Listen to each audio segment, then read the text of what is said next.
Oh my God, I'm president. I'm so rich and I'm an ass. And there's a wig on my head. I just FaceTime Putin. I told him I'm his biggest fan. Got so much scandal on the front page. Holy shit, let's build a wall. Ooh, I can tweet so well. Wonder if I can say the N-word.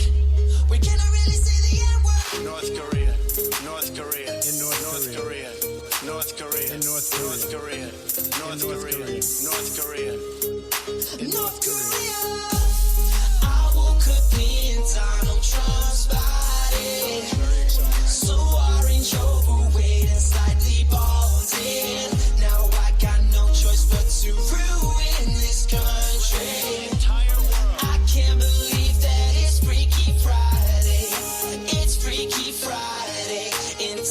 Trump's body. I eat pizza the wrong way and I drink water like a widow.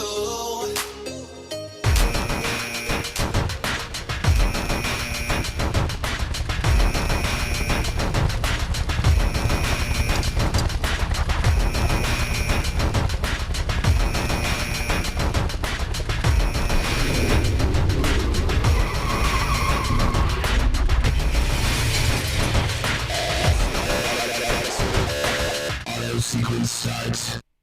10, 9, 8, 7, 6, 5, 4, 3, 2, 1. Stop talking over me. It's terrible radio. Don't you understand? The guy's trying to run a radio show.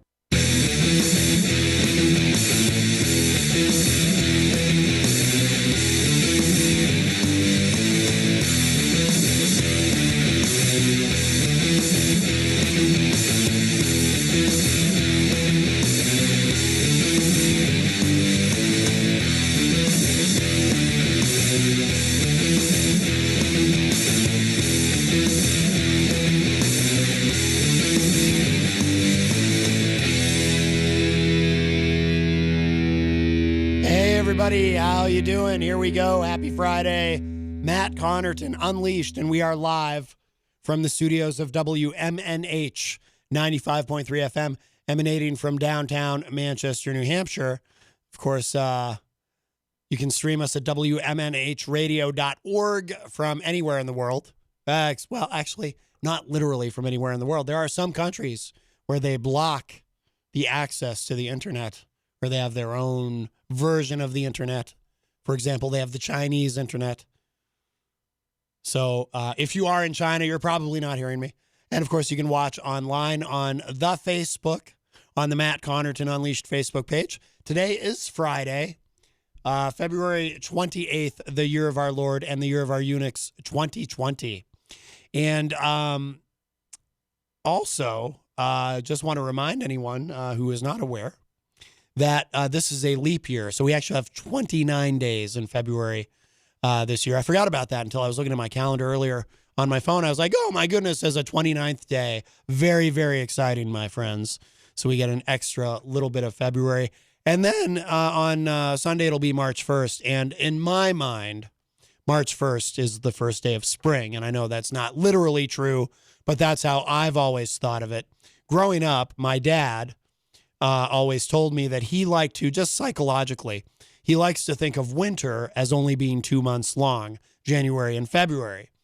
Because most of December is technically still fall, and you usually don't get to the really rough weather until January anyway, until the really bitter cold. And then so you've got January and February to contend with.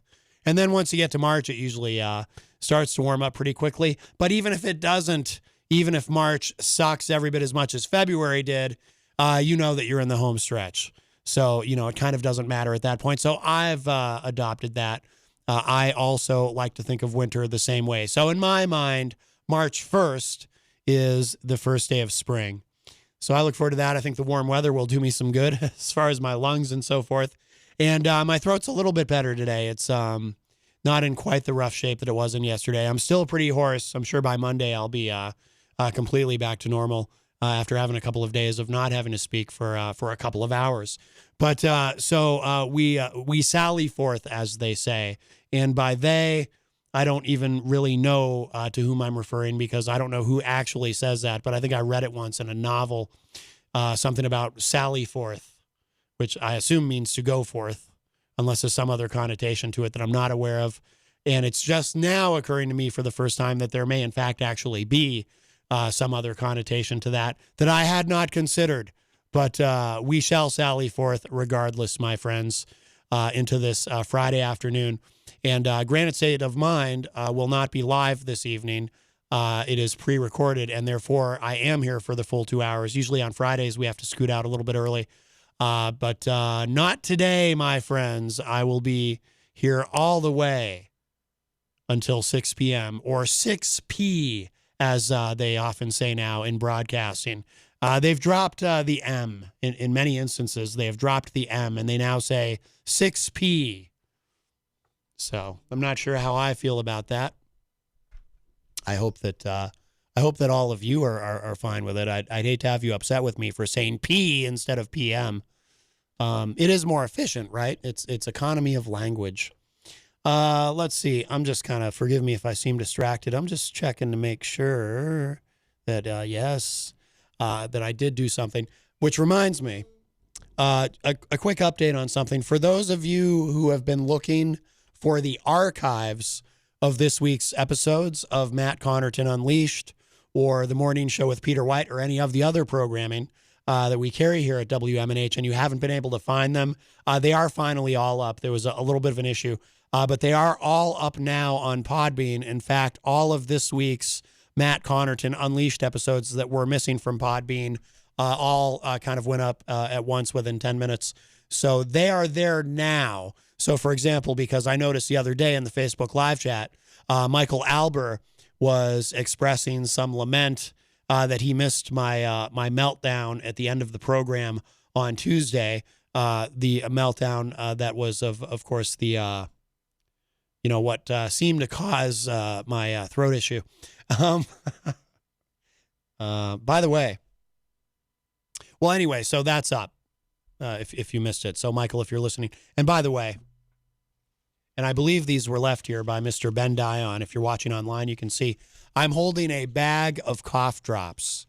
And Ben had brought these in yesterday for his show, The Weekly Dion, and he gave me a cough drop. And then he said something about, maybe he would just leave them here. And he did leave them here.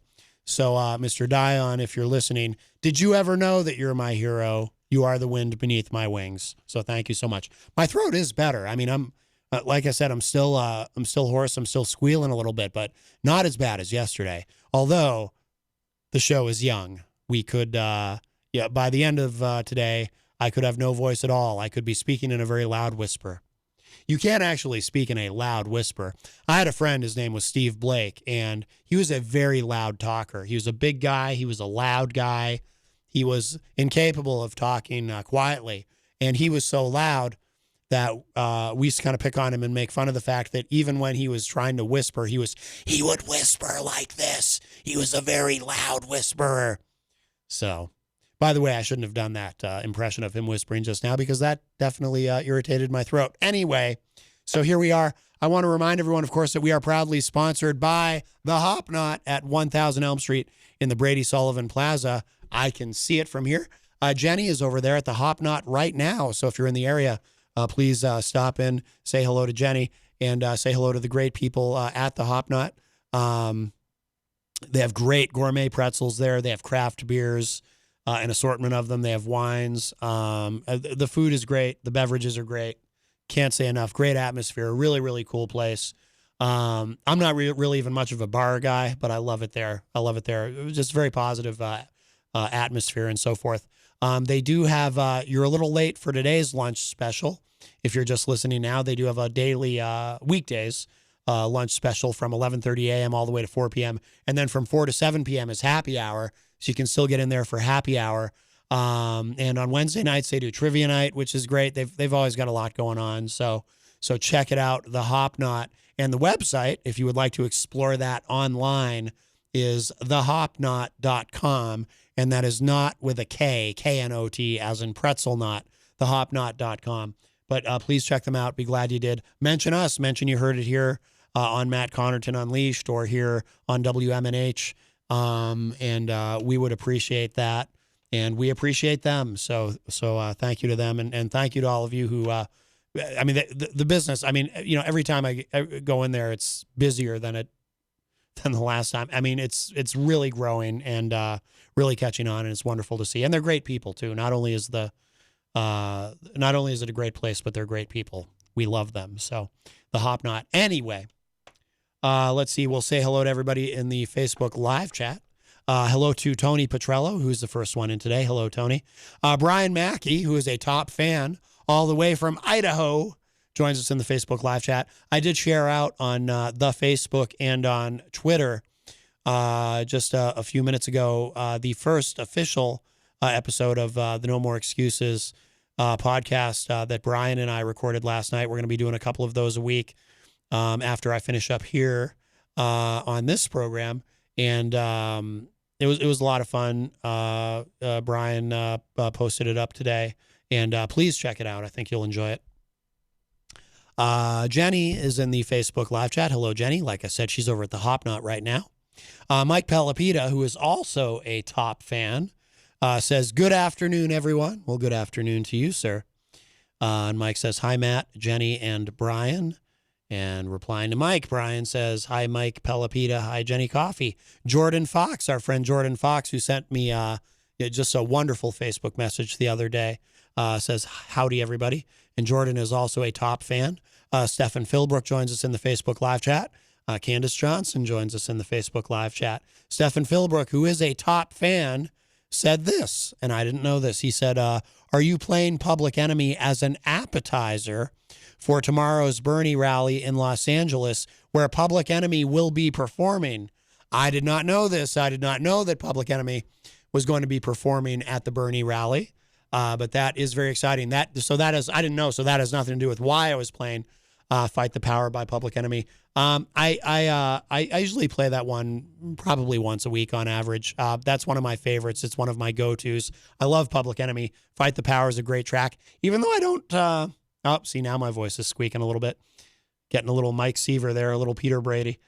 Even though I don't necessarily agree with everything that's in it, because there's that one part where they Chuck D takes a slap at Elvis, basically calling him racist. I don't agree with that, but I don't have to agree with everything in the song to still love the song and the overarching message of it. The part about John Wayne, in hindsight, does seem to be quite accurate, but not they were wrong about Elvis, but that's okay. But I do love me some Public Enemy. I usually play that one, or once in a while I also play Can't Trust It, another great track. But any Public Enemy. Actually, you know who else likes Public Enemy is Rob Azevedo of Granite State of Mind. Last Friday, I was closing the show with Public Enemy, and Rob comes in, and because we do, we have to transition over to his show. So, I'll play something while my show is saving on the computer here in the studio. And then once that's done, I'll get out of the way, and Rob hops in, and he'll play he'll play whatever music he wants to play to transition into his show. And he goes, hey, you know what? Maybe I'll play some Public Enemy too. So he actually played a couple more Public Enemy tunes, which is unusual. He doesn't usually play hip hop going into his program, Granite State of Mind, but he did that night, and so that was cool. So we kind of bonded over our love of Public Enemy. But no, I did not know that they were going to be playing the Bernie rally. I mean, Chuck D of Public Enemy, of course, is a very political guy. I don't know if he still does it. But he did have at one time, and maybe it's still going, a political show on, what is it called? Sirius Progressive, I think is the liberal channel on Sirius XM satellite radio. Chuck D had a show on there, because I think they basically have two. They have, I'm not trying to promote them, I'm just saying. I think Sirius Progressive is the liberal channel, and Sirius Patriot is the conservative channel, if I'm not mistaken. But I don't know if Chuck D, he also had a show on Air America, I believe, originally. So Chuck D, also a political talk show host, in addition to, I believe, one of the most underrated MCs in the history of hip hop, in my personal opinion. But thanks for sharing that, Stefan. I didn't know that. Tony Petrello, says, I just got done listening to the last 5 minutes of your show on the 25th. Holy S, you go, Matt, right on it. Thank you so much, Tony. I appreciate that comment so much. I appreciate it so much that it deserves an air horn. Because if you may have noticed, I've become a bit sparing lately with the air horn. Sometimes I wonder if the air horn has been a bit too played out, and I hear it on other shows, on other stations, and I wonder, am I overdoing the air horn? But then in a moment like this, because I love Tony's comment so much, that is an air horn worthy comment. So maybe, we scale back the air horn, but we save it for these kinds of moments. So thank you, Tony, and I'm glad you appreciated that. And by the way, I would just say again to anyone who is wondering, No, that was not the prednisone talking. I am taking prednisone for a few more days because of my recent kerfuffle with my lungs and not breathing. But that was not the, because anger and edginess and whatnot, these can be side effects of prednisone. But no, that was legitimate rage that had been building in me and exploded in a rather, the show is called Unleashed for a reason, right? People seem to enjoy when I get angry. It's interesting. People, even people who disagree with me seem to like when I freak out. But I mean, there's a cost to it because I had that anger and the yelling and everything on top of all the coughing that I'd been doing because of the my second asthma incident. So it really that's why I'm so hoarse now. But I am, obviously. I mean, my voice is definitely better than it was yesterday. Hello to Robert Dion, who is, of course, the host of Through the Stage Door, which discusses all the happenings and plays coming up at the Majestic. Why am I stumbling on that word? Majestic Theater. How did I say it the first time? It's the cough drop. See, now I can't say cough drops. I said cough drops. It's a singular cough. It's the cough drops. It's Ben Dion's fault. He sabotaged me with cough drops. No, I'm very grateful these are here. Thank you, Ben. You truly are my hero. And actually, too, come to think of it, I'm sure the audience thanks you because they don't have to listen to me coughing and hacking throughout the show. So, why didn't I think of that? It's like the most obvious thing in the world, and it never occurred to me to just bring cough drops. I feel so just like I'm one of these people who I like to walk around with this superior attitude that I just have way more common sense than the average human being. And yet then I realize, no, I don't, because that should have occurred to me. Bringing cough drops to the show should have occurred to me. And it didn't. It took someone else to help. But thank you, Ben. Rob Dion says, happy Friday, Matt. Voice is sounding a little better. Thank you. Yes. Jordan Fox says, love me some Public Enemy. It Takes a Nation was one of my favorite albums back in the day. Absolutely. Yeah, me too, Jordan. Me too. Jordan says, I should clarify that back in the day was 2005. Haha. Jordan's a young man, I believe. Brian Mackey says, seemed real to me, not rage. Well, no, it was real and rage. It was real rage. Maybe I'll play some Rage Against the Machine later. What's the song where he says, your anger is a gift? Which I think is true sometimes. I mean, anger can be productive and it can be unproductive, of course. I mean, it depends on what you're angry about and what you do with it, right? So I like to think that me raising my voice, in my case, it was both, right? It was unproductive in that it scuffed up my throat temporarily. And it is temporary, obviously. It is improving and will improve, but it was hopefully productive in that, maybe I'll convince somebody out there. It's hard to convince people of things, though. I mean, that's one of the. I was thinking about this the other day, but I was also thinking about why it's important to never get discouraged and never give up. On the one hand, it's very difficult to convince people who disagree with you, to get them to even consider what you're saying, because people generally prefer, again, it's one of my problems with ideology, and the way people put themselves into these ideological boxes, and people love to exist in their own ideological bubbles and become very comfortable with whatever it is that they believe in, and very often don't like to be challenged by facts and don't like to be challenged by the ideas of others, and get, in fact, very defensive about it. And that's where a lot of the name calling goes on and whatnot. And so once someone believes something politically, or they've decided to go along with whatever herd they've chosen to run with believes, it's very difficult to get through. It's I am fully aware, and this sounds negative, but there is a positive side to this that I'll get to in a moment. But on the kind of negative, cynical side, I am very aware that it is extremely unlikely that there is a single person. I'm not saying there definitely was nobody, but it's unlikely that there was a single person that heard my rant about healthcare and how I've decided to draw this line in the sand that I will only support candidates who are going to fight for universal healthcare in this country. It is very unlikely that anyone who opposes that. So, yeah, I know I have Republicans who listen to the show, so I hear from them, but it's very unlikely that any of those Republicans were even the slightest bit moved by what I had to say in terms of how they feel about the issue. Because again, it's very, very difficult to break through and change anyone's mind. So while some of those Republicans may have enjoyed my rant, because again, people seem to be entertained by when I get worked up, it's extremely unlikely that that a single one of them actually thought, "Now maybe Matt's right. Maybe we do need universal health care."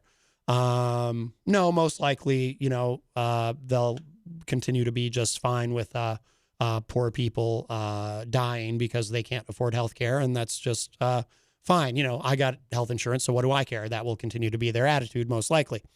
Having said that, and this is the positive thing about this, and this is what I have to constantly remind myself, and I bring this up not even necessarily to remind everyone else. I mean, that's helpful too, but also to reinforce this in my own mind, that as difficult as it is to change anyone's mind about anything politically, because people, what's the most important thing to people, most people, at least, and again, this part sounds cynical too, it's not being right, it's believing that they're right. People need to believe that they're right. That's why all the confirmation bias, right? That's why liberals tend to gravitate toward liberal news sources and conservatives gravitate toward conservative news sources, because everyone wants their own opinions to be constantly reinforced and not challenged in any way. People generally don't care about being right. They care about believing that they're right, right? So, however, as difficult as it is to change someone's mind or even get them to be even the slightest bit open to changing their mind or having their opinion altered in any way, it is not impossible. And there are examples, there are specific, tangible examples of why it is not impossible. And that is why, and I say this to everyone, regardless of what your positions are or your ideology or whatever, I encourage everyone, keep speaking up. Don't ever give up. Keep speaking up. I would advise you to try to do it in a respectful way. People love to argue about politics on social media by just hurling insults at each other and calling each other stupid or unpatriotic or whatever, which sucks because that's the laziest, least intellectual, and least productive way to discuss politics, which unfortunately that does seem to be the preferred method of most people. So, but if you can manage to do it in a way, if you can figure out a way that maybe will penetrate someone's mind, you actually can make change. It may be incremental. It may be painfully slow. It may put us on a track to the change that you think we need, yet will not actually come to fruition within your lifetime or in my lifetime, right? Change may move at the speed of a glacier. I don't think those have all melted yet, thank goodness. But it can happen. And just to give you tangible examples, and again, I don't bring this up, to try to give a rah-rah speech to everybody or motivate people necessarily. I mean, if I accomplish that, that's great. But part of why I do this is to reinforce this in my own mind, because I'm as bad about this as anybody. I forget about this as anybody. I get as discouraged as anybody. It comes through on the show. If you're a regular listener, there are days I come in here and I get upset about an issue and I end up in my fit of anger or frustration, I'll throw my hands up in the air and say, but, this is never going to change. So I'm guilty of it too. So I hope, and it would be hypocritical of me not to acknowledge that. But there are issues. Again, whether you agree with me or not on the issues, you can at least acknowledge there are issues where those of us who have strong feelings about them have been able to move the ball in what we perceive a positive direction. One of them being the death penalty. When I was a kid, overwhelmingly, statistically, people in this country supported the death penalty. That's flipped the other way. And that's why the death penalty it's not gone yet, but we're getting there. I think the majority of states now are either have overturned it, they've killed the death penalty, no pun intended, or they're simply not utilizing it. But and when I was a kid, it was conservatives were generally pro death penalty, and liberals were generally opposed to the death penalty. But a lot of more moderate Democrats were actually with the conservatives on the death penalty. Actually, a lot of moderate Democrats, believe it or not, are even today are pro death penalty.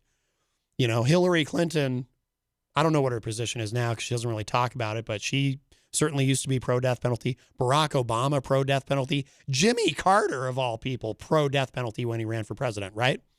But today, a lot of conservatives, a large swath of conservative Republicans in this country have changed their minds. They've seen the data. They've listened to all the activists who say, look, sometimes innocent people we find out later are actually not guilty after all because of new evidence or recanted testimony or whatever. Sometimes innocent people are convicted of murder, and we need to not be killing them because we need to not be killing innocent people, and we need to make sure that, well, hopefully if we haven't killed them yet, there's still time to let them out. And a lot of conservatives now in this country, that's how we got rid of the death penalty here in New Hampshire over the governor's objection. The New Hampshire state legislature, there were enough Republicans who actually voted with the Democrats to say enough is enough. We're getting rid of the death penalty. So that's an example. That's an example of where, yes, we actually can make positive change. And, all these organizations, these anti-death penalty advocacy groups that never gave up, and all the politicians who, were on the correct side of the issue who never gave up, were able to convince enough people who were on the wrong side of the issue to come over to the right side of the issue. So there you go. So that's an example. Marriage equality is another one, and I always say I was pro-gay marriage before it was cool to be pro-gay marriage. I remember having a conversation about it with my mom, who was very liberal and still is. My dad was a liberal too when I was a kid, but he's now a conservative, but my mom has stayed the same. But I remember having a conversation about that with my mom when I was a kid. I said, how come, I just asked her, I was probably 12 years old, how come gay people can't marry each other? And she was kind of like, well, I don't know, but someday maybe they will, and now they can. And, we had that, it happened incrementally state by state. And then finally we had the Supreme Court ruling a number of years ago that nationally legalized marriage equality, but that's another example. And by the way, New Hampshire, I'm proud to say this, the state of New Hampshire was one of the states that was ahead of the curve on it. We legalized marriage equality here in New Hampshire before that Supreme Court ruling. And that's another example, by the way, of where there were enough Republicans who were in favor of gay marriage, who voted with the Democrats to have marriage equality here in New Hampshire. So I'm just saying these are examples of where, you actually can change minds. You really can. It's hard work. It takes a lot. It takes a long time. Maybe there was someone listening the other day when I went off on my rant who didn't already agree with me, who thought, Matt really has a point there. when Matt says, you know, here we are in the most successful, most prosperous country in the history of the world, and we just accept that not everyone can have access to healthcare, and we just don't care to solve it. That is kind of messed up. Maybe Matt's right. It's possible. It's unlikely. I recognize that it's unlikely, but it is possible that someone heard my words and was at least a tiny bit moved by them in that direction. So I'm going to keep saying it. I'm going to try not to explode every time I bring it up, if for no other reason than to save my vocal cords. But I'm going to keep saying it. And that is my line in the sand that I've drawn. I'm surprised I haven't gotten more hate for it than I have from some of my right-leaning friends who think it's perfectly fine that you know, if a poor person is diagnosed with cancer, they're really only two options are start a GoFundMe and hope for the best or die. But yeah, surprisingly, I haven't gotten much hate yet. And maybe it's not coming. I'm going to pop up one of these cough drops. Maybe it's not coming, you know? I don't know. I'm surprised I don't get more hate than I do in general. Because like I said, I know there's plenty of people who listen to the show who don't agree with me on much of anything. But you know, some of them, I mean, we were kind of talking about it last night on the podcast with Brian Mackey on No More Excuses, about how it's interesting to me and very flattering to me, by the way, that there's people who either aren't into politics or maybe are into politics, but just aren't particularly enamored with my positions and the things that I say, who listen to the show anyway and who enjoy it and get something out of it. I really do appreciate that. And I appreciate every single person who listens, you know, whether you love me, whether you hate me, whether you love to hate me, whether you hate to love me, whatever it is, you know, it's all valuable, and I appreciate it. I genuinely do. I love all of you. Even if you listen, even if you're sitting in your car listening to me going, I'm listening to this guy, but I just want to strangle him. I love you. Maybe that cough drop was a bad idea because I feel like it's making a lot of noise into the microphone. I won't keep doing that. But I love you. That's what I'm trying to say. We're all about love here. Tony Petrello in the Facebook live chat says, Rage Against the Machine, freedom. Or actually, he wrote feed him, and then Brian corrected him. Are there any swears in that one? I could play it as long as there's no swears. Brian Mackey says, believe it, Matt Connarton. More people than you may know think, believe, and heard you. I hope so. I hope so. You know what, though? You know what I don't do? I'm very careful about not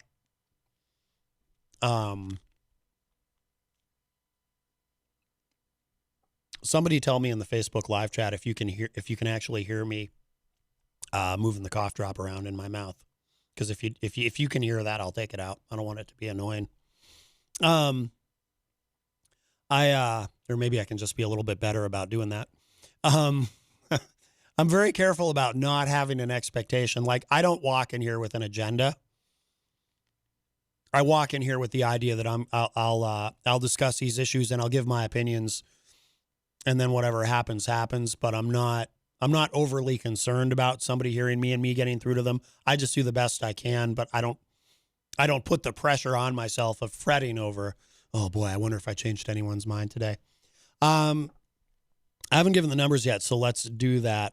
Oh, Brian says no noise here. Okay, good. Thank you. I appreciate that, Brian. The number to call is 603-250-6007. 603-250-6007. You can also send me a text at 617-917-4476. Tweet me at Matt Connarton, or shoot an email and even to matt@ipmnation.com. If you do utilize the show's text line, please remember that I only see the phone number. When you use that line, I don't see your name. So if I don't identify who you are texting, don't take it personally. Please include your name in the text if you would like me to identify you.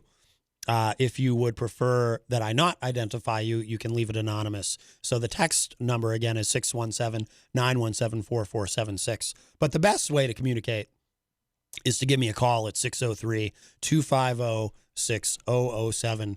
And I would love to hear your dulcet tones. Let's get into some stuff, but we're not going to get into, not right away, anything that you were expecting, because I saw something on the website lawandcrime.com, and I thought, it's Friday. Sometimes on a Friday, as we go into the weekend, it's kind of fun to throw in something ridiculous. And lawandcrime.com has a section on their site called Crazy, where they have crazy stories. Now, I saw this and I said, I'm intrigued. This just happened. This just went up yesterday afternoon. Someone stole and crashed a hearse carrying a dead body in Los Angeles. I've never stolen a hearse myself. I've never even driven one. Let's take this call and then we'll get back to this. Hi, welcome to Matt Connarton Unleashed. Who's this? Anybody there? Is it the Phantom? Dave. Is that Dave Ridley? Oh, up there. Can you hear me? You're cutting in and out a little, Dave. Keep talking. Let's okay. See. Oh, I think I'm moving to higher ground. Moving to higher ground. Is there a tsunami? A what? I said you're moving to higher ground. Is there a tsunami? Oh, a tsunami of bad cell service. I can hear you pretty well now, actually. You sound good. I live in Winchester, so it's it's almost as rural as it gets. Oh my goodness! Yeah, I don't even know where Winchester is exactly. Yeah, it's just southwest of Keene. Oh, right. Yeah, you are out in the woods and the mountains, and there's probably bears and mountain lions. Yeah, holing up in a bunker. Right. Well, that's how you get away from the bears and the mountain lions in the bunker. Yeah. But they can trap you in there and eat you. So please be very, very careful. I'll shoot my way out. Oh, there you go. What's on your mind today, Dave Ridley? The latest atrocity from the New Hampshire State House. I love a good atrocity. Lay it on us. Yeah, so now what they're trying to do is make it illegal to, well, some of them are trying to make it illegal to touch your cell phone, but not legal, but they take your license away if you touch your cell phone while driving. If you touch your cell phone while driving? And I probably shouldn't say take license away. I think just touch your cell phone without driving, or touch your cell phone while driving. Yeah.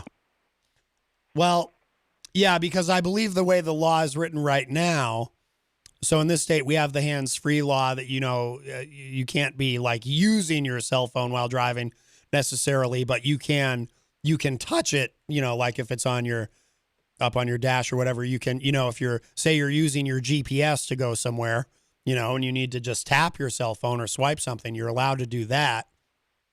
So they want to make it so you can't even do that? It sounds like it would, in practice, do that, and it sounds like the penalty would be increased in that sense. I mean, not being able to, just stopping you from being able to drive would be a big deal. This is according to the libertyblock.com or libertyblock.org. I forget the exact URL, but they're the ones that are reporting on this. Wow. Do you think this has any chance of going anywhere? I mean, I assume the governor would veto it. Usually what happens is, this kind of thing gets tried a few times and then eventually gets through. It's like anything else. It's like that Clint Eastwood movie, where the bad guy says, well, you have to be lucky every day. I only have to be lucky once, when I'm coming for you. Right. And it's the same way with the State House. We didn't restrict the people last session on this issue, so let's restrict them this year. Let's just keep trying until it passes, and then it's very hard to repeal. Right. Brian Mackey in the Facebook live chat just shared the video to I Touch Myself by the Divinals. But, yes. Yeah, it was a little too much to hope that he would post the a link to the Liberty Block article. Of course, it's got to be something sexual, right? That's what we're all about, humans. Well, people often will touch themselves and their cell phones at the same time. So it all comes together. Well, yeah. Well, hopefully that doesn't go anywhere. That sounds like a disastrous bill, and more nanny state BS. So I would like to see that defeated. I like to be able to touch my cell phone when I'm driving. Well, if you think about it, it's always good to have solutions in mind. And then the solution to this problem is the root of the problem is the fact that laws stay on the books automatically. That's the root of the problem. If you could just have a sunset clause that was just a law, just one law that made it so that all the other laws, last only 10 years or whatever, so they have to be renewed. That would be a huge step forward, and it wouldn't take us toward chaos or even anarchy. It would just take us toward a situation where these laws have to be justified. Right. Yeah. I wonder, have you ever, this would be kind of an interesting thing to know. Maybe you have some idea. If that happens very much, because I would venture to guess that there are very few laws passed at any level of government that have sunset. Sorry, my tongue's getting stuck on this cough drop. That there are very few laws that are ever passed that have a sunset clause, because government by its nature does like to implement things and not ever take them away. So I would assume sunset clauses are rarely used to begin with, but I could be wrong about that. Do you have any insight on that? Yeah, I've never seen a New Hampshire law that has one. I'm sure there are some. It would be a way to help make it easier for a law to pass. I think maybe some of the Obamacare stuff that they did, like Medicaid expansion or whatnot, some of that may have had sunset clauses, and that was the only way they got it passed or something like that. Right. Like there was something like that happen. But yeah, it should just be the default, we don't have to pick between having no government and having this wildly authoritarian series of governments above our heads. It doesn't have to be that choice. There are middle grounds that could be reached. Yeah. Simple things, just like, again, a rule or a law that you have to have a sunset clause attached to every law. That would be cumbersome, though, wouldn't it? I would think there would be some laws you just wouldn't want a sunset clause attached to. Then again, I suppose if you're approaching it from the libertarian perspective, you really just don't want any new laws to begin with. Yeah, it's supposed to be cumbersome. Yeah. The government is supposed to be slow and incapable of taking away your freedoms rapidly. And that was what the whole, even the authoritarians who founded the United States understood that. They used that term. They said we will bind the government with the chains of the Constitution, Yeah. They were aware that a government could get too big, even though theirs was already too big. Right. Well, that's why I always think it's kind of interesting when people argue about Congress, and they'll say, well, this particular Congress has been really productive, or they'll say, well, this particular Congress hasn't been productive at all. They haven't gotten anything done. And they'll argue it from one of those 2 points of view, either pro or con. And when in reality, it requires a lot more nuance. It's like, okay, well, this Congress is productive, but that's not necessarily good, because over the course of that productivity, have they done more bad things than they have good things? Or this Congress has been unproductive. Well, that's not necessarily bad, because a you know what I productive mean? Congress means an unproductive private sector. The reason Switzerland is so productive is because they have a government that's like New Hampshire on steroids. It's designed to be super cumbersome, right? New Hampshire is more cumbersome government than most states in the Union. It's got more checks and balances, but Switzerland has taken that to the greatest extreme of any nation state on earth, I believe. And that's one of the reasons why the Nazis decided not to invade them. They couldn't find a head to chop off. They couldn't order the whole. They couldn't make there was no one who could order the army to surrender. Right, so then the fighting would have gone on forever, and that's why they were not invaded. Yeah, yeah. No, that's a great point. Let's see. Is anything else on your mind today, Dave Ridley?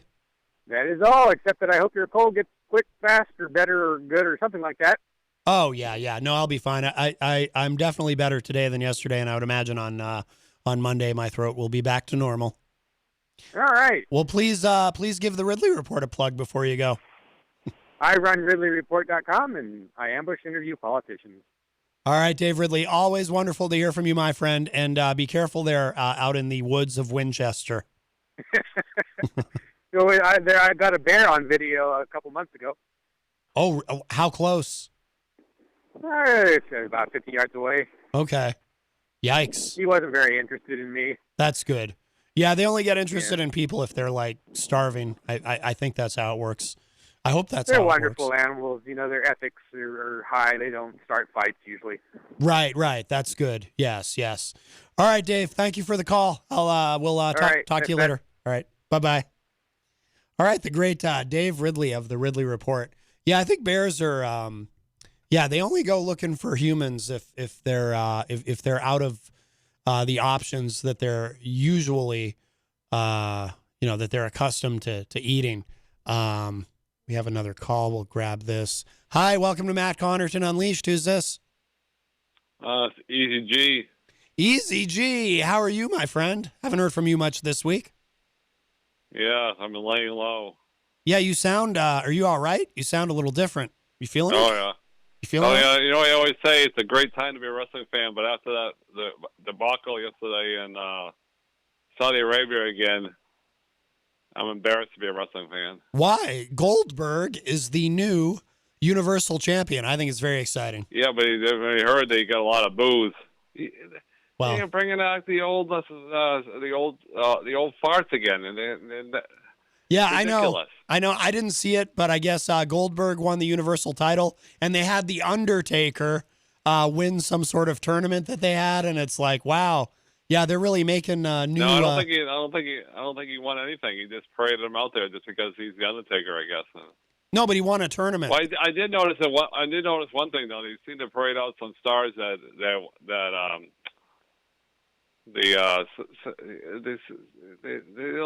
far as the Shawn Michaels and Triple H weren't there, to bring out DX again, and they never seem to learn that they need to push the young guys more instead of bringing back the old farts. Yeah, I think it's even in Saudi Arabia. That's why the wrestling fans over there were saying, "Boo!" Yeah, we've had enough of Goldberg. Right. Well, plus they don't want to see. They didn't like seeing the Fiend lose the belt. But I guess it's going to be the Fiend against John Cena at WrestleMania is what I keep reading online. And then it'll be Goldberg versus do you think Roman they're gonna Reigns. Keep Goldberg all the way to WrestleMania? Yeah. Yeah, why not?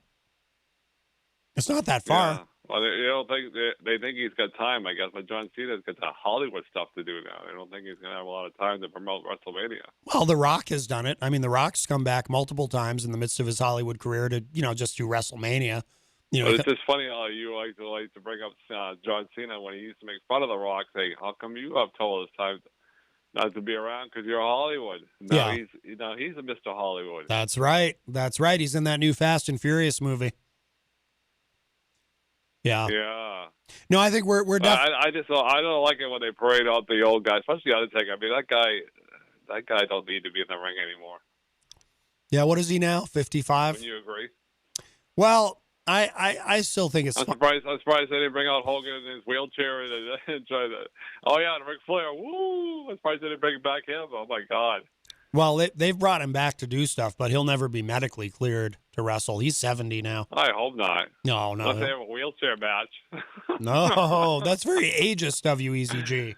Hogan and Ric Flair, the wheelchair match. Hogan? No. The winner goes. Hogan looks good. I got it. The winner goes to a nursing home. Oh, that's Easy G. My goodness. Wow, you really hate the old guys. My goodness. I used to like the old guys, but the wrestling will never be the best unless you promote the new guys. Well, that's true. You have to do that, and they do. Well, Really, maybe that's the trouble with WWE. They don't have enough of the new guys. it's not that they don't have enough. They don't know how to develop storylines for them and develop their characters Right. and Whose whatnot. fault is that? It's got to be McMahon, right? Isn't he the one that makes all decisions in WWE? He has final approval on everything. Well, speaking of old guys, yeah, I mean, there's some people who say that he'll have to die before the whole thing improves, which sounds terrible and mean, but maybe he'll focus on the XFL a little more and he'll step away. I don't know. But the only good news is I heard a lot of the wrestlers were able to make it back in time for the SmackDown today, so that's all that really matters, I guess. Remember the debacle last time with the Saudi Arabia with the airlines. Yeah, that actually worked out well for SmackDown, though, because they just had NXT come in and kind of take over the show for the night, and it made SmackDown actually watchable, apparently. Yeah. I know they got a lot of money involved in all these things. Oh, yeah, I did read a little bit of the that they might have the Wrestling Mania and all those other shows on some kind of ESPN platform now. What would make WWE more even more money. Yeah, what they're having it on the what they're talking about doing is they're hinting at it. They're already talking to ESPN and and they're talking to Peacock, which is the new NBC streaming service that's going to roll out.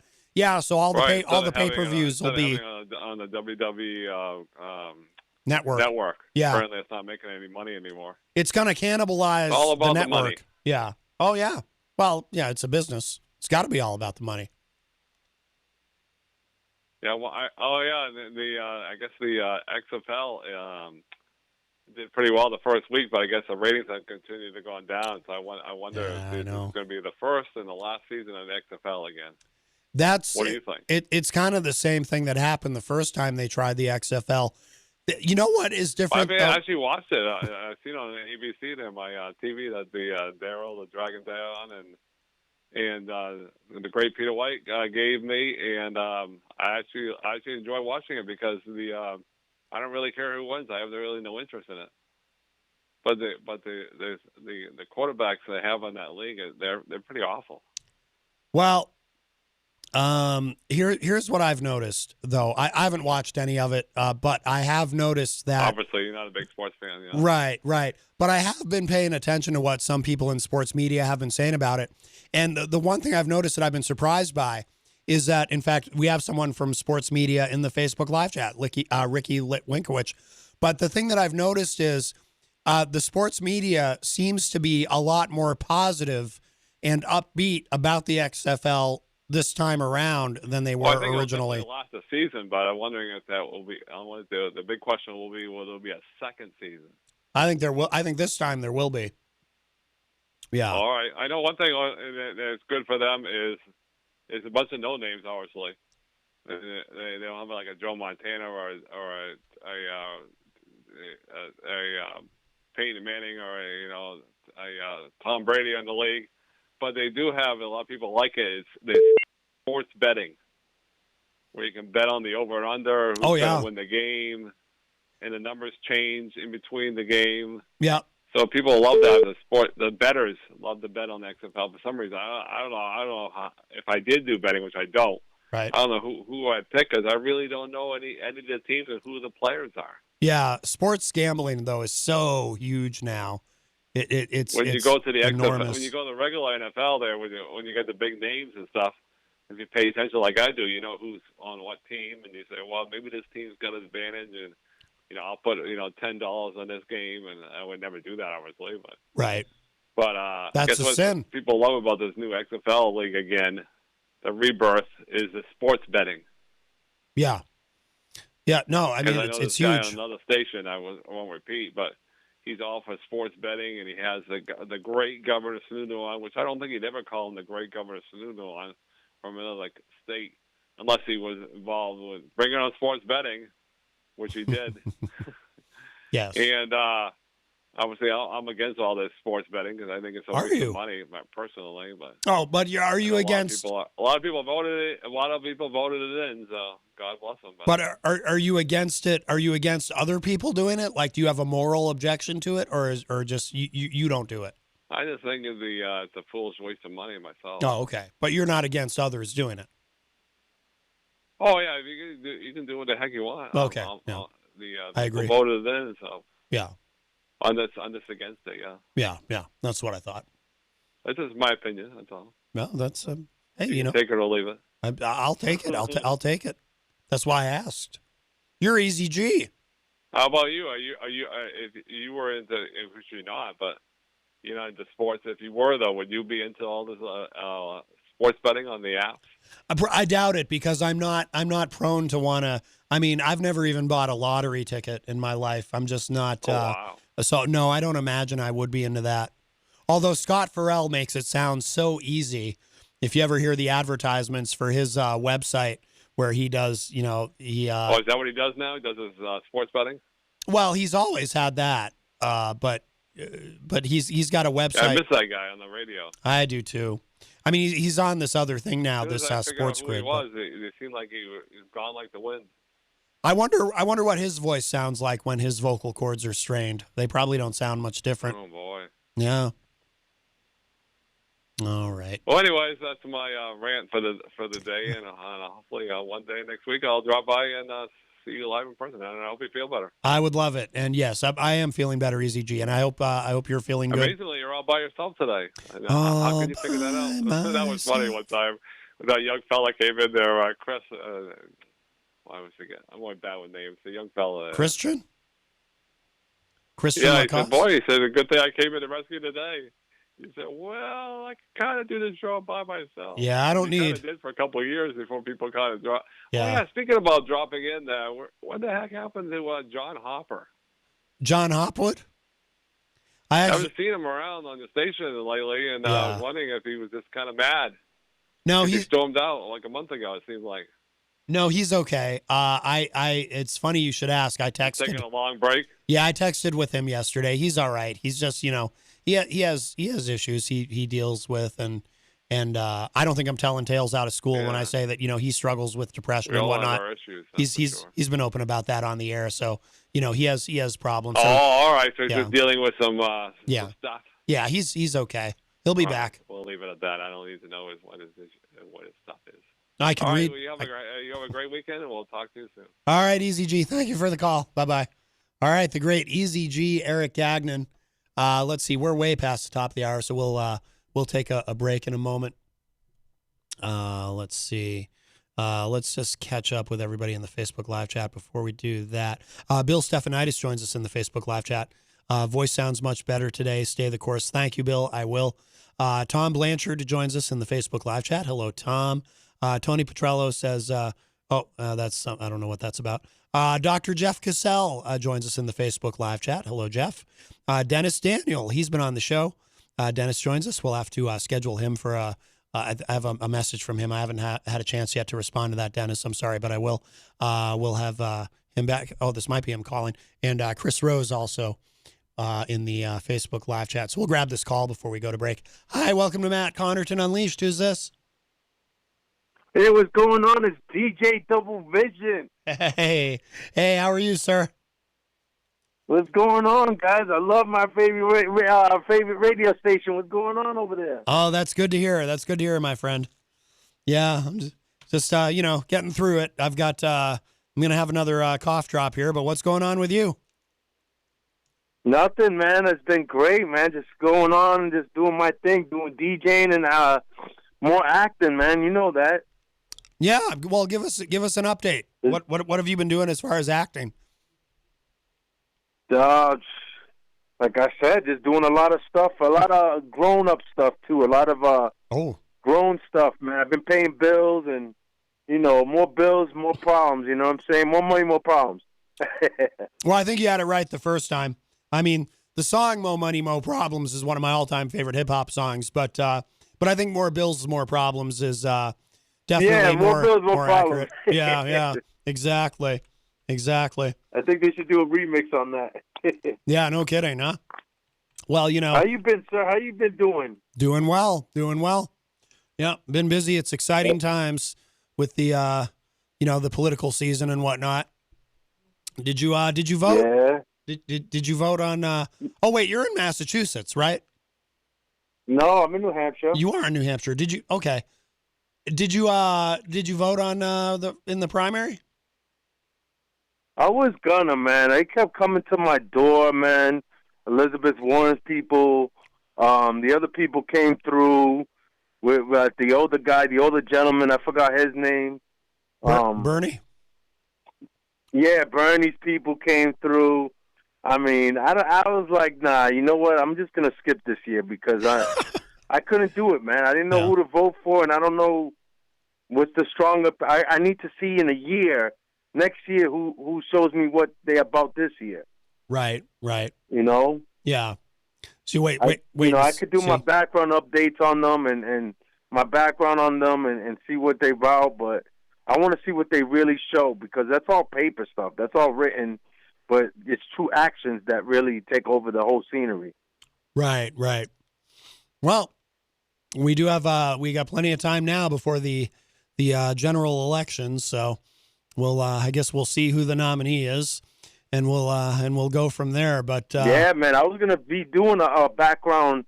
I was gonna do background acting for them at the Manchester spot where they were gonna do hold the votes and stuff. Yeah, they were looking for actors to cover them. You know what I'm saying? As they take a break or someone that looked just like them. I mean, I didn't look like any of them, so I know that's why I didn't get hired.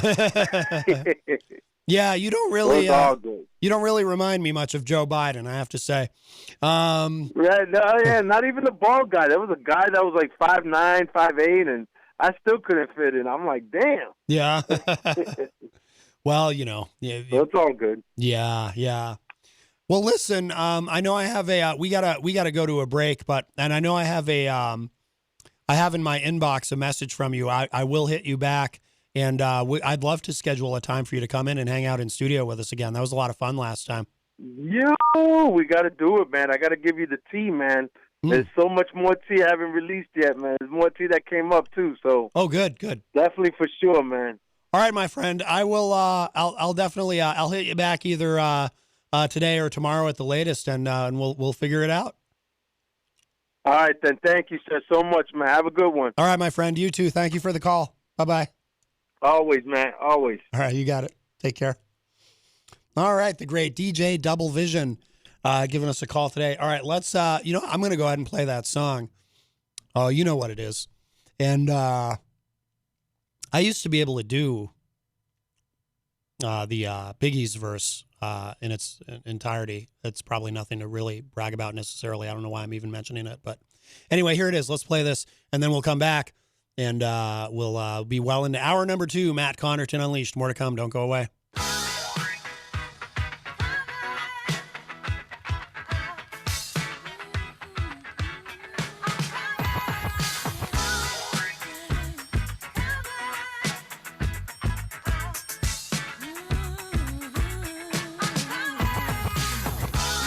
Who's hot, who not? Tell me who rock, who sell out in the stores. You tell me who flop, who cop the blue drop, who jewels got pops, who's mostly Dolce down to the blue top. The same old pimp, Mace, you know ain't nothing changed but my limp.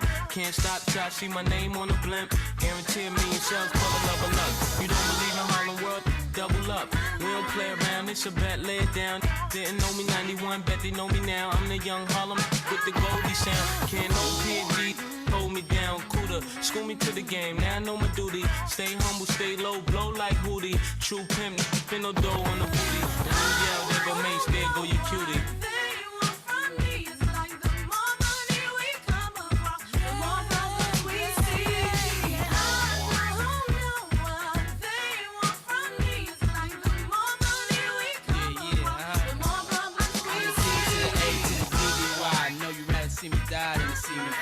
I call all the shots, rip all the spots, rock all the rocks, cop all the drops. I know you're thinking now when all the ball stops. Never home, gotta call me on the yacht. 10 years from now, we'll still be on top. Yo, I thought I told you that we won't stop. Now what you gonna do with a crew that got money much longer than yours? And a team much stronger than yours. Violate me, this a BO day. We don't play, mess around, be DOA. Be on your way, cause it ain't enough time here. Ain't enough lime here for you to shine here. Deal with many women, but treat down's fair. And I'm bigger than the city lights down in Times Square. Yeah.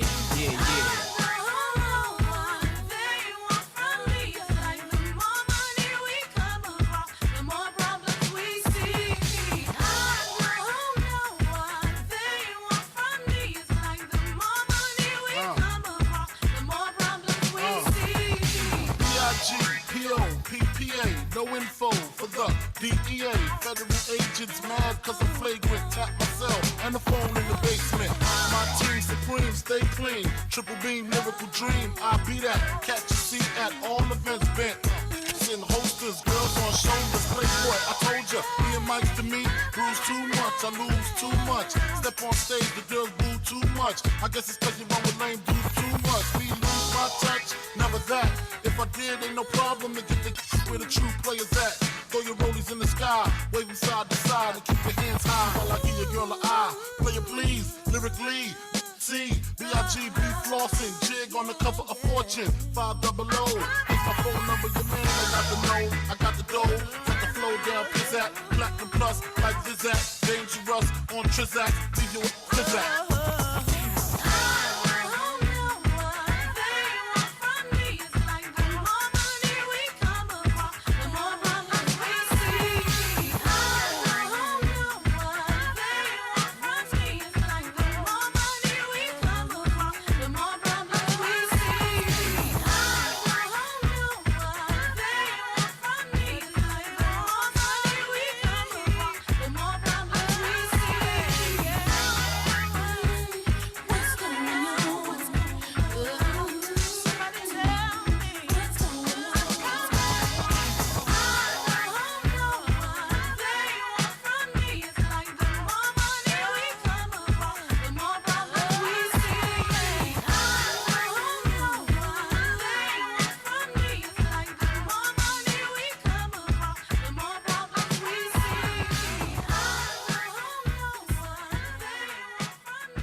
Orange face, baby. You alright? Bust down, Melania. You alright? I wanna see you bust down. Bust down, Melania. Bust down, Melania. I wanna see you bust down. Pick it up, now break that down. Break it down. Speed it up, then slow that down on the wall. Slow it down. Bust it. Bust down. Bust down, bust it. Bust it. Bust down on the wall. Over. Bust down, Melania. Bust down, Melania. I wanna see you bust down. Over. Pick it up, now break that down. Break it down. Speed it up, then slow that down on the wall. Slow it down. Bust it. Bust down. Bust down, bust it. Bust it. Bust down on the wall. Over. Orange face, baby. You alright? I'm every woman's fantasy. Orange face, baby. The American people voted me as their president. It's their fault. They're stupid. Don't be mad at me. Don't be mad at me. I wanna see you bust down. Bust down. Bend that shit over on the wall. Make that shit clap. She threw it back, so I had to double back on the wall. Say the name, bitch, I'm Trump. I'll keep running. 2 terms ain't enough. And I promise nobody with the smoke. I'ma run it, I'ma do it. You gon' love it. I'm gon' get these damn votes. I got the up, then I hit the shoulder lane. Keep player. I'm the president. Don't act like you ain't heard of me. Orange face, baby. Bust down, Melania. I wanna see you bust out. Bend that shit over. Bend it over. You alright? Now make that shit clap on the wall. Now toot that thing up. This made me hungry. I need some burgers and a fresh cup. Bust down, Melania. Bust down, Melania. I wanna see you bust down. Pick it up. Now break that shit down. Break it down. Speed it up. Then slow that shit down on the wall. Slow it down. Bust it. Bust down. Bust down. Bust it. Bust it. Bust down on the wall. Bust down, Melania. Bust down, Melania. I wanna see you bust down. Pick it up. Now break that shit down. Break it down. Speed it up. Then slow that shit down on the wall. Slow it down. Bust it. Bust down. Bust down. Bust it. Bust it. Bust down on the wall.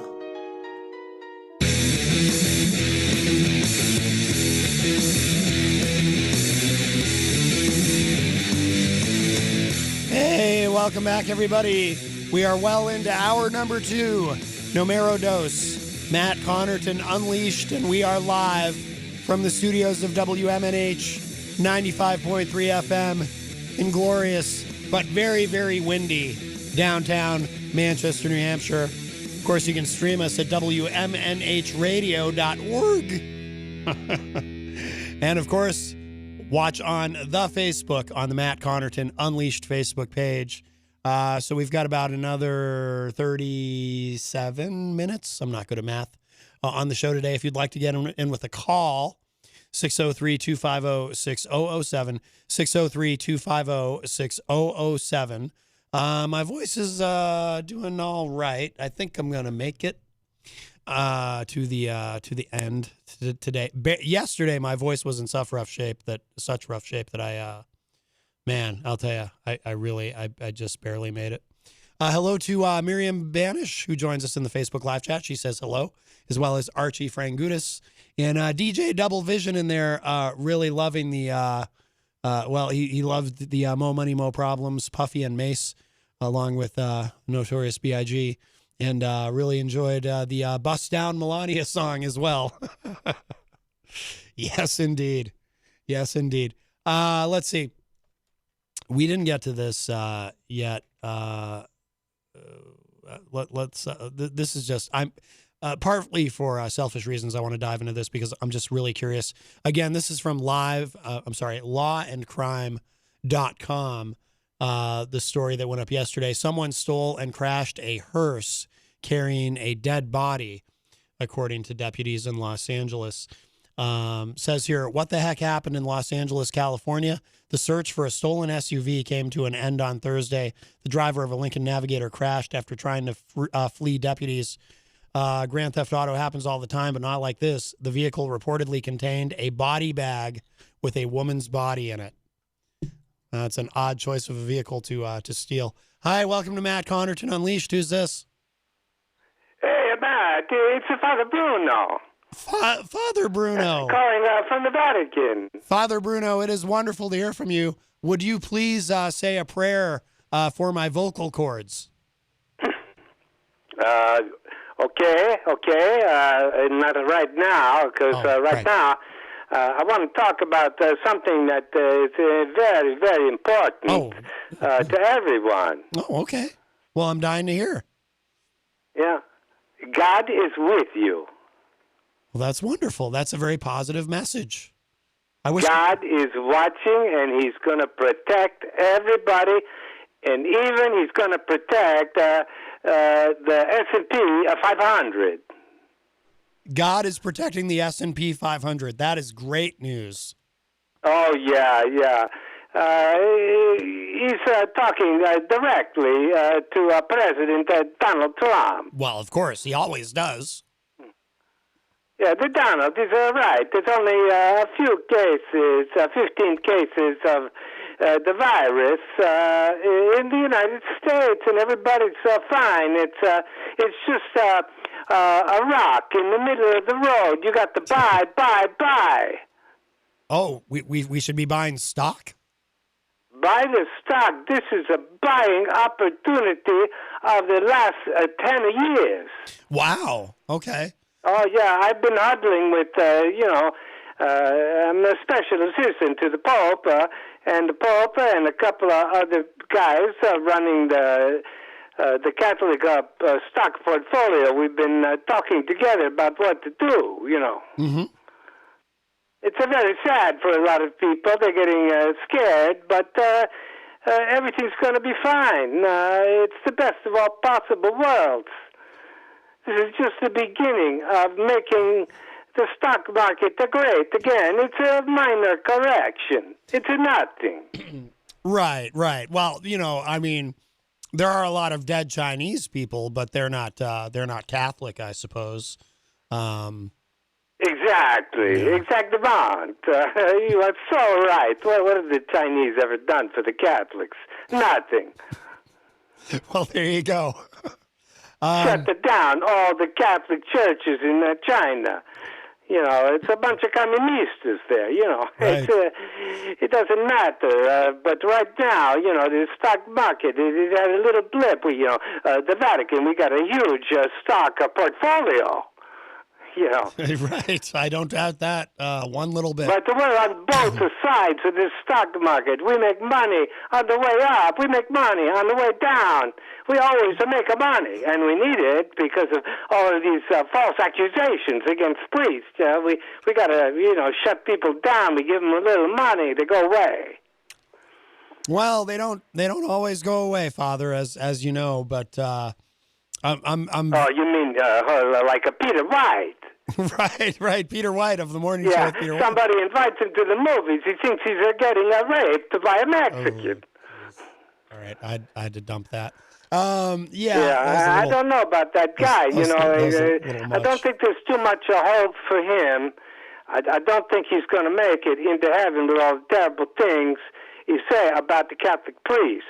Right, right. Well, what about me, Father? I don't really say anything like what Peter White does. Do I still have a shot to get into heaven? There might be a little tiny, teeny bit of hope for you, Matt, if you hand your life over to Jesus Christ, because he is your personal Savior. You must accept Jesus, and then you'll be fine, just like a bee. But I'm under the impression, though, that in the modern era, I don't need to simply accept Jesus, but I also need to accept Donald John Trump, and I don't know if I'm ready for that. Well, he is like the authorized representative of the Almighty. Yes, right. So do I have to accept him as well? It would help a little, Matt. It would help a little if you accepted Donald Trump as your personal savior. Right, right. Well, wait a minute. I can't have two personal saviors. You can. Who told you that? You can have two personal saviors. Well, it's possible. Well, what's the... In fact, it's mandatory. But what would the hierarchy be? Like, who's number one and who's number two as far as the saviors? We know the numero uno is, of course, God and his only begotten Son, Jesus Christ, who is often expressing God's will and does God's work. And often people are confused with Jesus Christ with God himself. Right. But he is the only begotten Son of God. We all know that. Well, but sometimes the people get a little confused. It is confusing because you've got this whole Trinity thing, where you have God, you have Jesus, and you have Trump, and it is all very confusing. Well, maybe to you, but not to me. I understand it completely. But your voice, it sounds a little bad. You want me to say a little prayer? What happened to you? Well, what happened to me, Father, is I had another terrible asthma attack, which involved a lot of coughing, a lot of hacking, which tears up the throat. And then on Tuesday, at the end of the program, I went into a rage with this rant that I went on.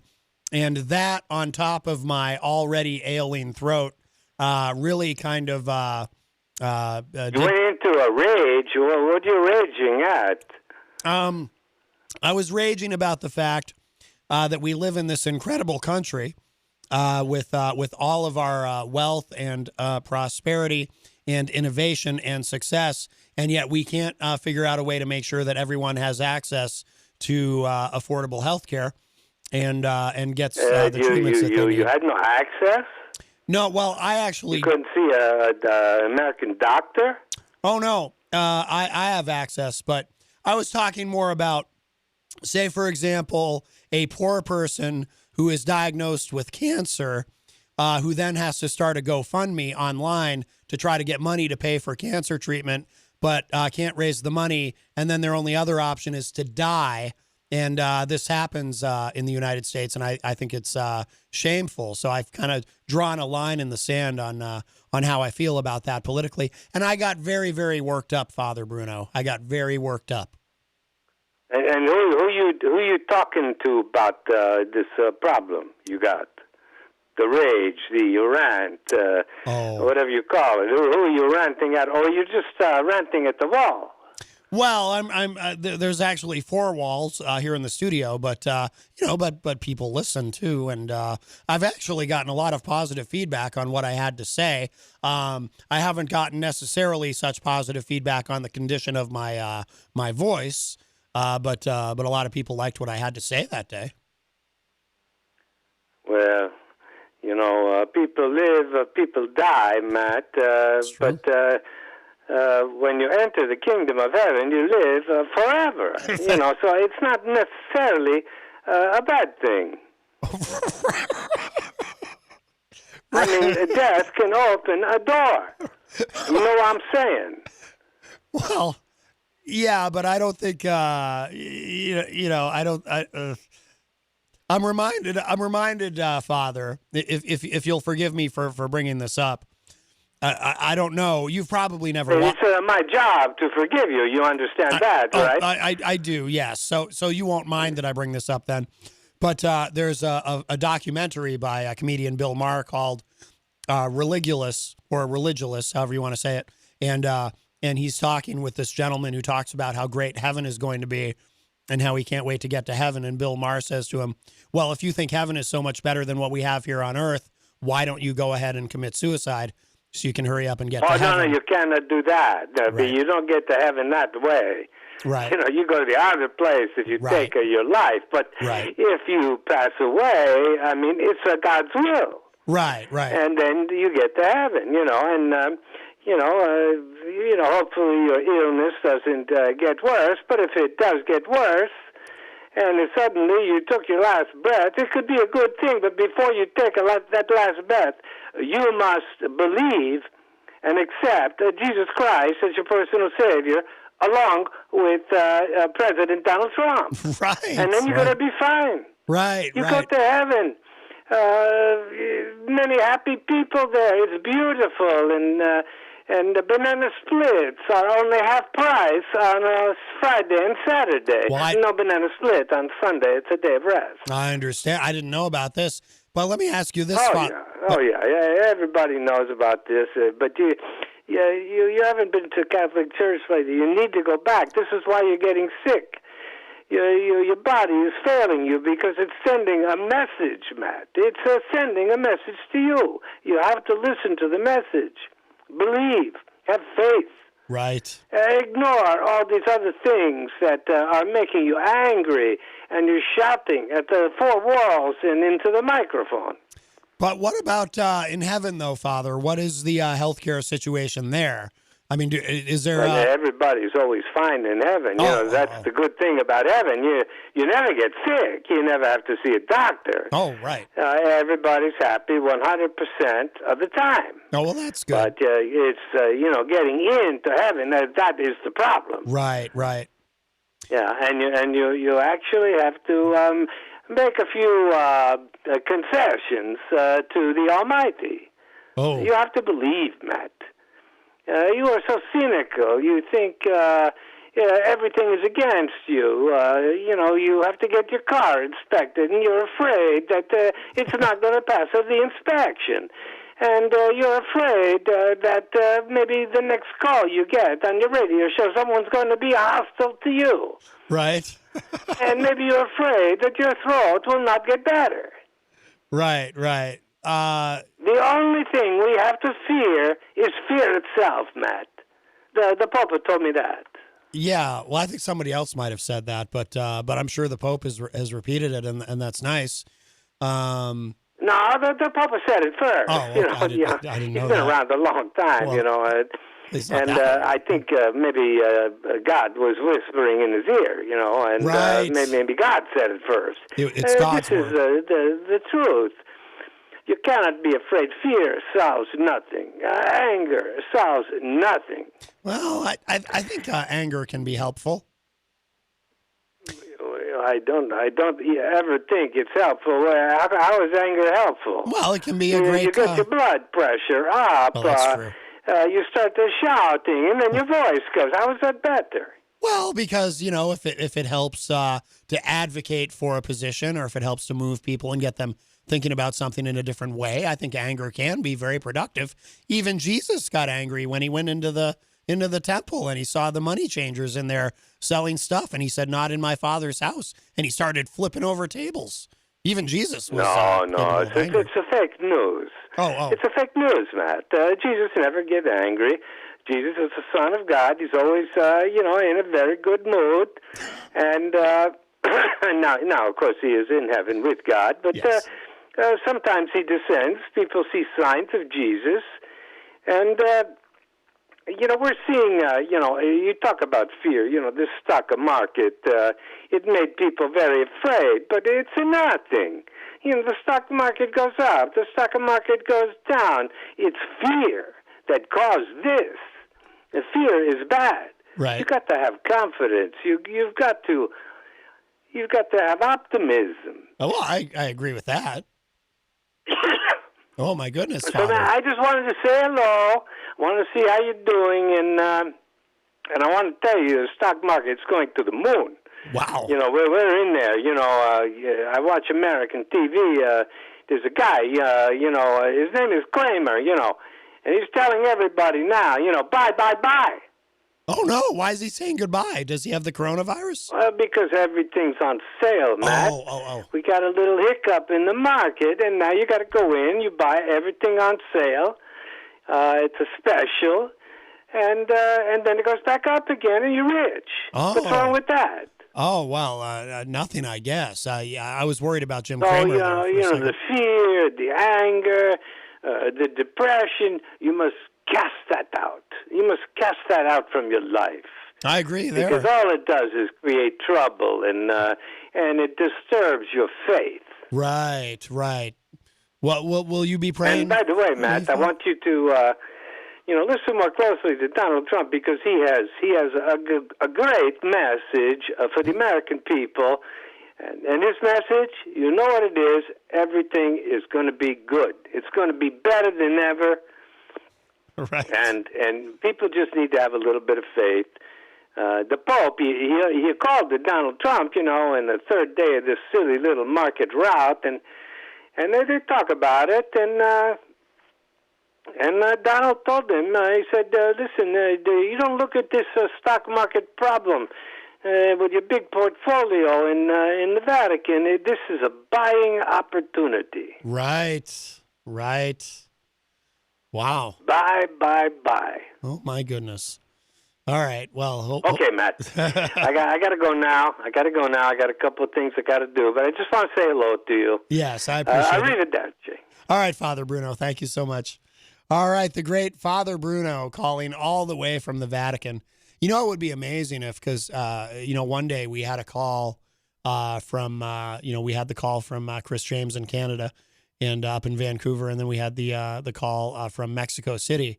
And I thought that was pretty cool that we had calls from two different countries in one day. If we also got a call from Father Bruno at the same time, then we'd have calls from three different countries in one day. I think that would be amazing. But Father Bruno Sarducci, of course, he's for those who don't know, he's the nephew of Father Guido Sarducci, and he's the gentleman who helps the Pope with his clothing and so forth.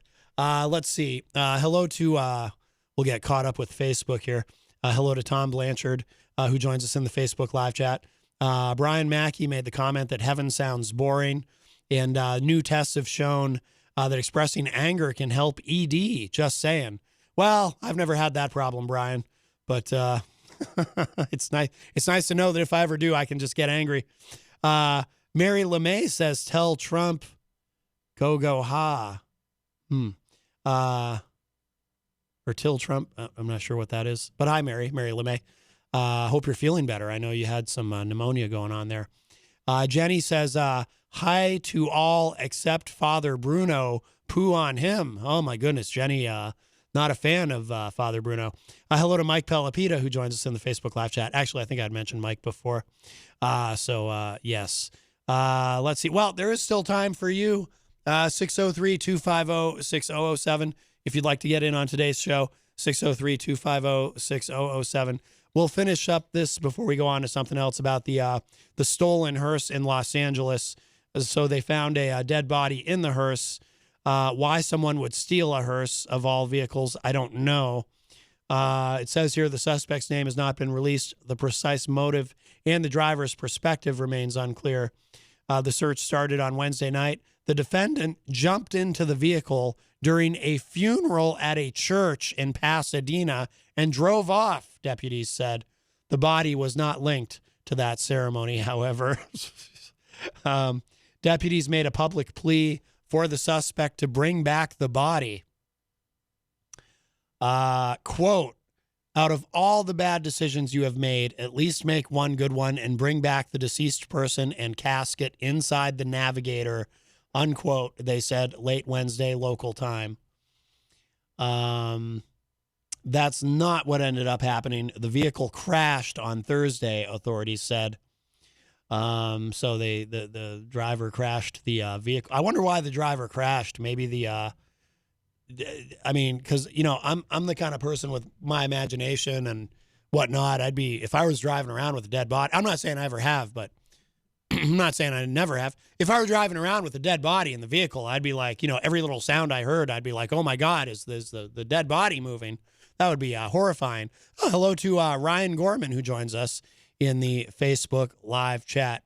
I did the other day, there was I don't know who it was who had passed away, but there was a funeral procession I had to be up in Concord. And there was a funeral procession and a pretty long one. And, you know, there was a lot of traffic. It was a time of day where it's just hard to get through all these traffic lights, you know, like in the Loudon Road area in Concord. So I decided to I thought it'd be a good idea to just join the procession, you know, so I kind of got in back and turned my hazard lights on, because then you get to run all the red lights. But I figured out pretty quickly it actually wasn't really working out, because then it's like, oh, my God, why are we moving so slow? You know, so it really didn't save me any time. Brian says ED equals everyday depression. Oh, I thought you meant a different, depression. I certainly have that issue. I thought you meant something else by ED there, Brian. Let's see. What should we, how much time do we have? Oh, we got a little time left. You know, actually we should, talk about this, because, you know, we did just get a call from, Father Bruno. According to my favorite website, rightwingwatch.org, Hank Kuhneman, who you know is he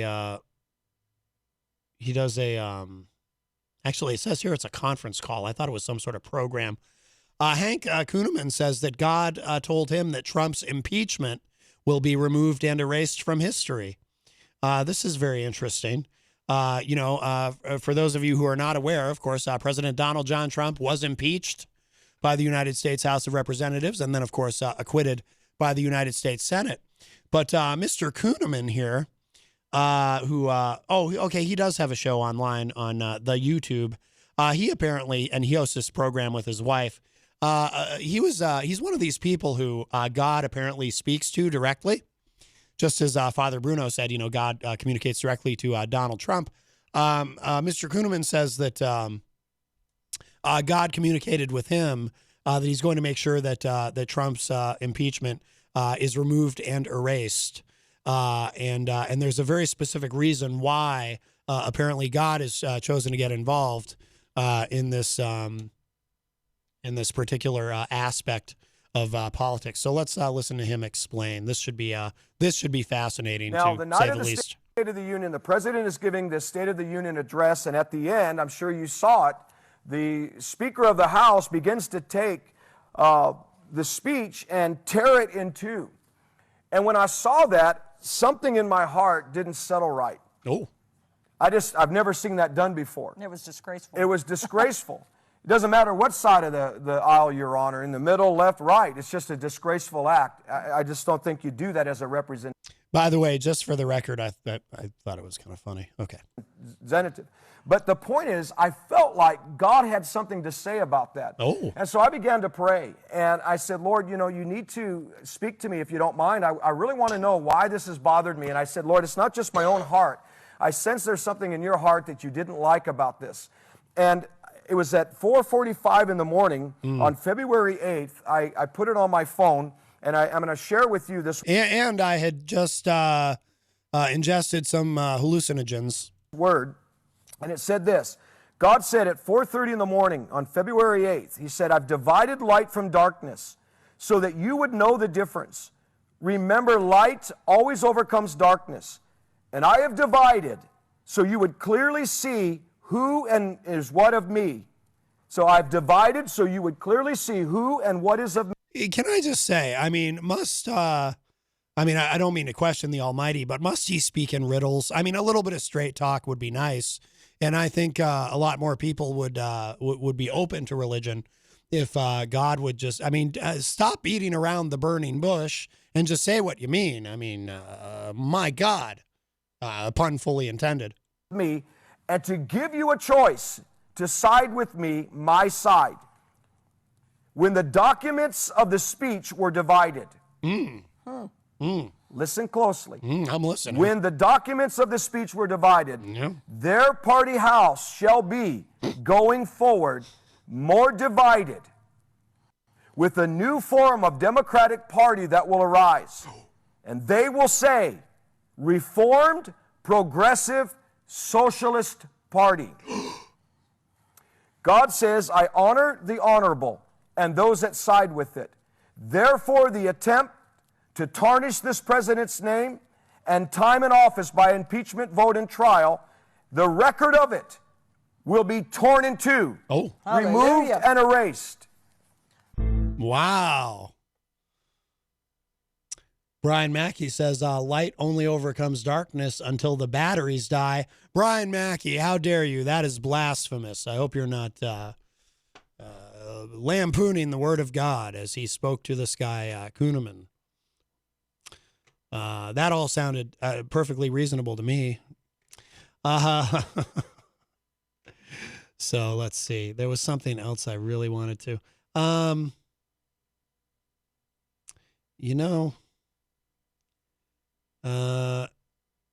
State candidates.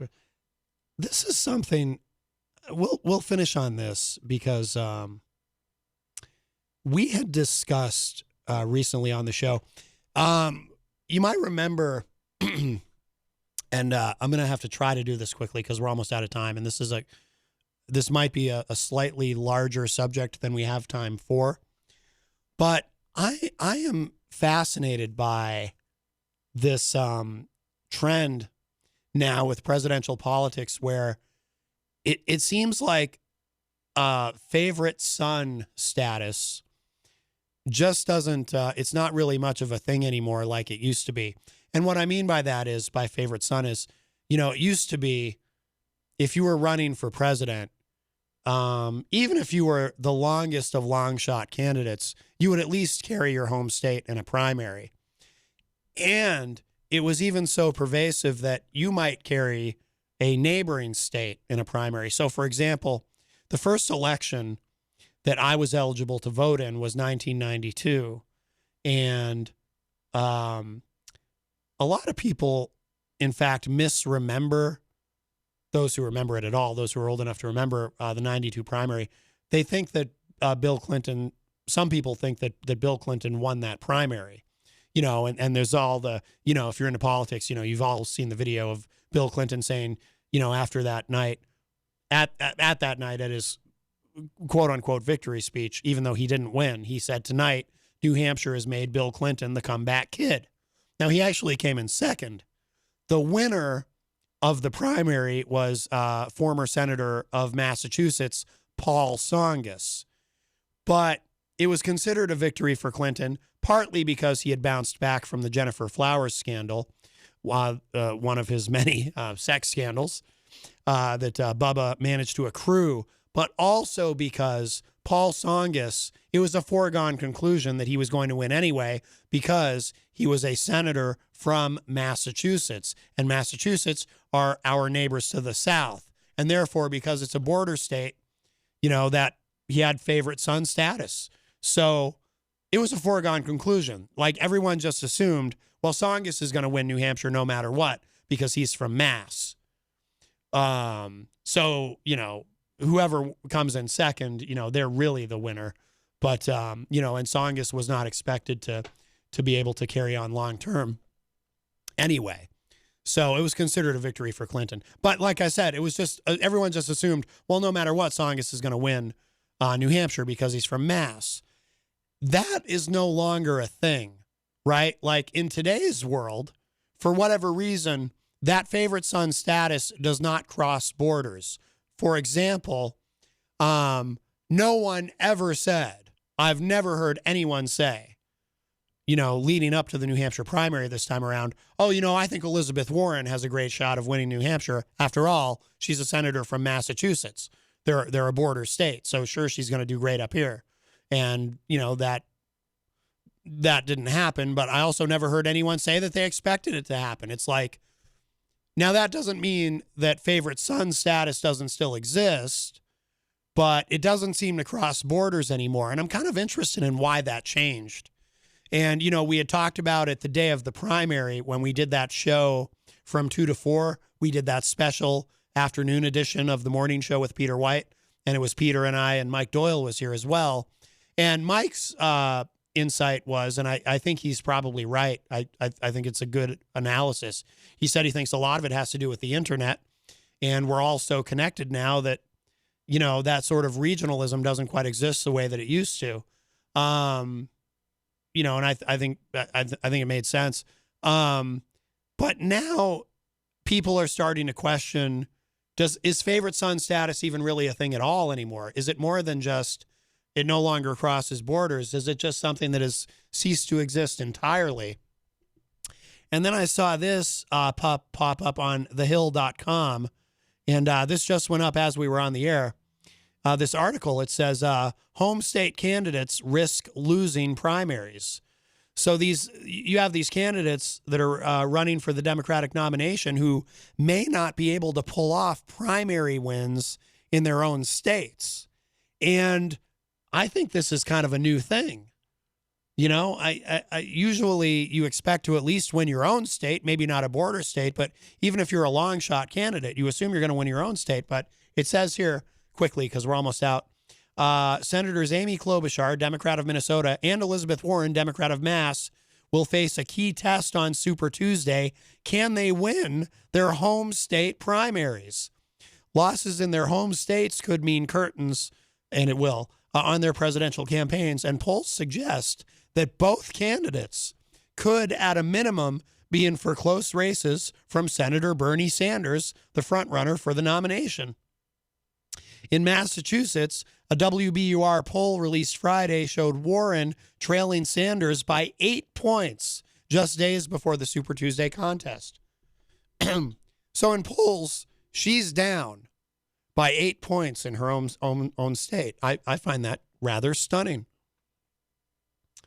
And it's not like she's a weak candidate in the field that she's in. She was actually the front runner at one point. Klobuchar does have the lead in her home state of Minnesota, but Sanders is closing in.